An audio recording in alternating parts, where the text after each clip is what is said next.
Oi, eu sou o Rafael. E eu sou o Diego, e nós somos do canal História Futebol Clube. E você sabia que Charles Miller sugeriu o nome do Corinthians? E você sabia que o futebol não nasceu na Inglaterra? Não? Então senta que a história vai começar.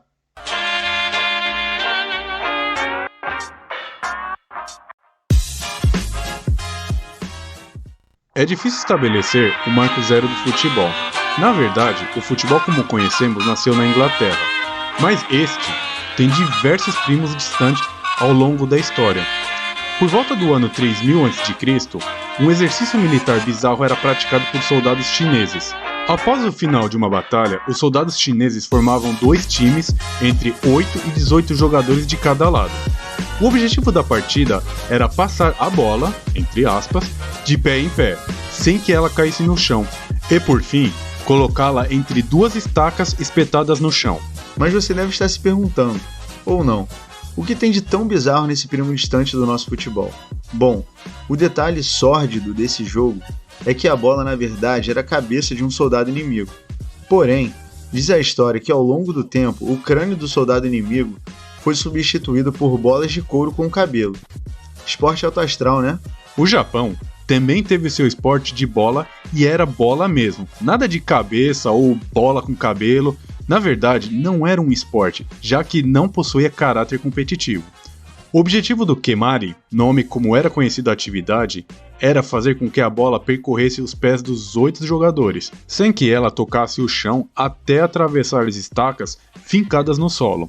Por não ter caráter competitivo, o esporte passou a ser um cerimonial.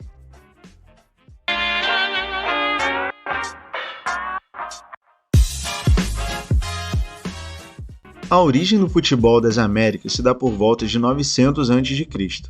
Disputado pelos povos originais do continente americano, o Tlachtli, como era conhecido, era disputado por duas equipes de 7 jogadores cada. O objetivo do jogo era semelhante ao do seu parente chinês. Para se tornar vencedor, a equipe deveria trocar passes sem deixar que a bola de borracha caísse no chão. Sempre que caía, o time perdia ponto. Porém, os pontos perdidos podiam ser anulados caso a equipe acertasse no centro de um círculo de pedra que ficava nos muros laterais da arena de jogo. Se hoje em dia a equipe derrotada perde 3 pontos, no Tlachtli, a equipe derrotada perdia a vida. E aí, você jogaria uma peladinha dessa em final de semana?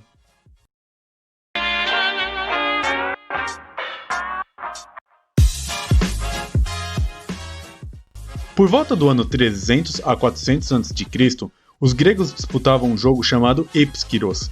Nele, os times contavam com 15 jogadores de cada lado e o objetivo do jogo era colocar a bola feita de bexiga de boi e recheada com areia e ar em um espaço pré-determinado. Talvez, pelo fato dos romanos terem uma grande admiração pela cultura grega, eles criaram jogos similares, entre eles o Harspatum, jogo que tinha como objetivo melhorar o condicionamento físico e entendimento tático dos soldados romanos. E o outro jogo era o Gioco del Calcio. Nesse esporte, cada time contava com 27 jogadores de cada lado e o objetivo era colocar a bola utilizando os pés entre um par de postes que ficavam no fim de cada lado de uma praça. Por ser considerado um esporte sem regras e bem violento, o Gioco del Calcio foi proibido pelo rei Eduardo II. Na minha escola existia um esporte parecido, o porrada ball, e sempre era proibido pela inspetora da escola. E você, já jogou algo parecido? Coloca aí nos comentários.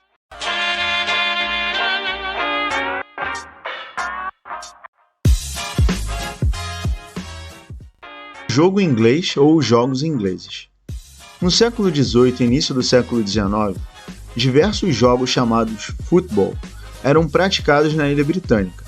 Em comum, os jogos tinham a bola, o uso dos pés e a violência.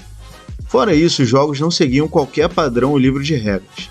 Não havia consenso sobre as dimensões do campo, a superfície em que seria jogado ou o número de jogadores por time. Na visão da sociedade da época, se tratar de uma atividade disforme que tinha em comum o uso da violência, aquela coisa chamada futebol passou a ser vista com maus olhos, sendo assim proibida sua prática em locais públicos. Se até hoje em dia, cheio de opções de entretenimento, a gente não perde uma pelada ou o jogo do nosso time, imagina naquela época. Os amantes da bola do século XIX continuaram praticando a atividade, só que dessa vez nas universidades locais e meio que a contragosto dos reitores. Fato é que a atividade foi se popularizando e cada universidade elaborando seu próprio conjunto de regras. Em uma podia usar as mãos, em outra não, em uma tinha uma quantidade X de jogadores e outra Y. No fim das contas, as universidades e times independentes gostariam de se enfrentar, e para isso acontecer de maneira mais fácil, era importante que houvesse um livro de normas e regras para o futebol. Então, em 1864, é fundada a FA, e todos ficaram felizes para sempre. Menos o Blackheath Football Club, que não concordou com a proibição do uso das mãos no jogo, e com isso acabou rompendo com a FA. E, posteriormente, sendo um dos líderes do esporte que viria a se chamar rugby. Sim, o nosso futebol e o rugby são primos não tão distantes assim.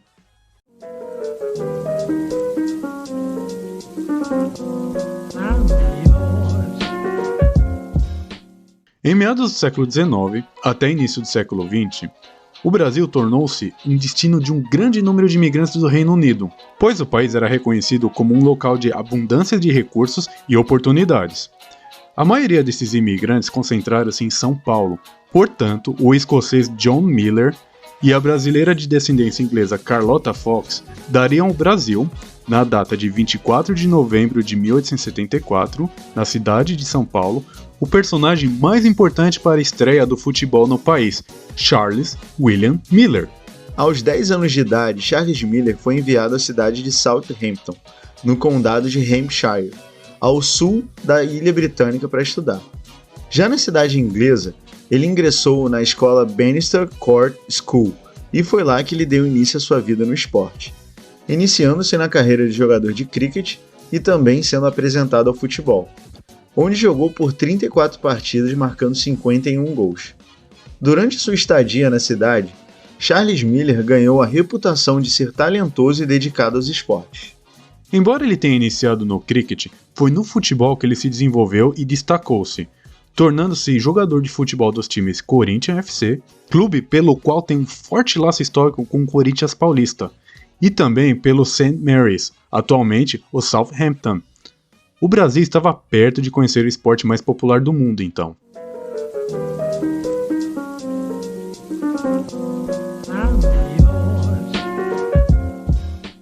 Em 18 de fevereiro de 1894, aos 20 anos, Charles Miller retorna ao Brasil para trabalhar na São Paulo Railway Company, antiga empresa de ferrovias em São Paulo, e também trazendo em suas bagagens 2 bolas, um par de chuteiras e um livro de regras de futebol do condado de Hampshire.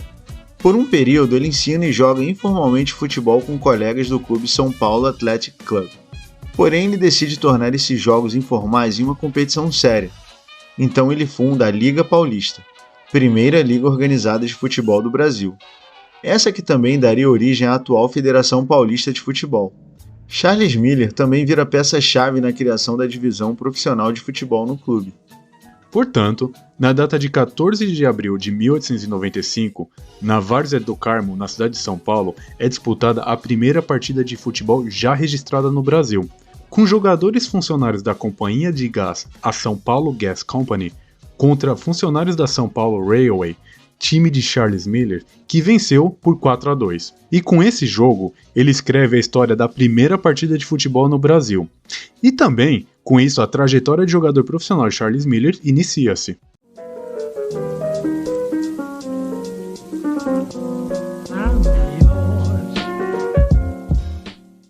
Charles Miller atuava como atacante no São Paulo Athletic Club. Ganhou as competições nos anos de 1902, 1903, 1904 e 1911. Foi artilheiro nos anos de 1902 com 10 gols e 1904 com 9 gols. Em 1906, ele teve que atuar como goleiro no jogo contra o Sport Club International of São Paulo. E foi nesse jogo na qual ele e seu time tomaram uma goleada de 9-1. Esse foi o placar mais vergonhoso durante seu período no futebol. No ano de 1911, Charles Miller decide se aposentar, após o último triunfo na competição, e torna-se árbitro.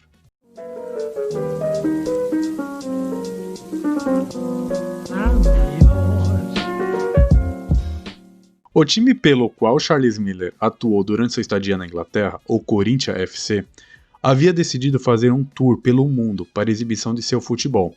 Um dos países destino desse tour era o Brasil. Portanto, contactado por Charles Miller, o time decide realizar um jogo exibição contra o São Paulo Athletic Club, no ano de 1910.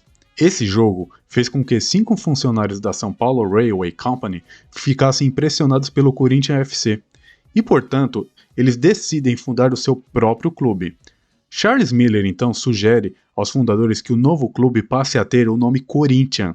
Portanto, o Esporte Clube Corinthians Paulista acaba tendo sua fundação e nome graças à conexão de Charles Miller com o time inglês. Esse novo time acabaria por virar um dos maiores times do Brasil, com títulos e torcida de destaque nacional e internacional.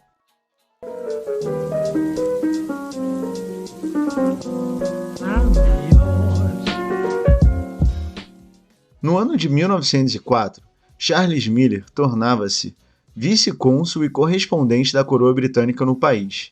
Em janeiro de 1906, ele casa-se com a renomada pianista Antonieta Rudd. A união daria origem aos seus 2 filhos, Carlos, nascido em 1907, e Helena, no ano de 1909. Em 1920, o casal separa-se e Antonieta passa a viver com o poeta Menotti del Pitta.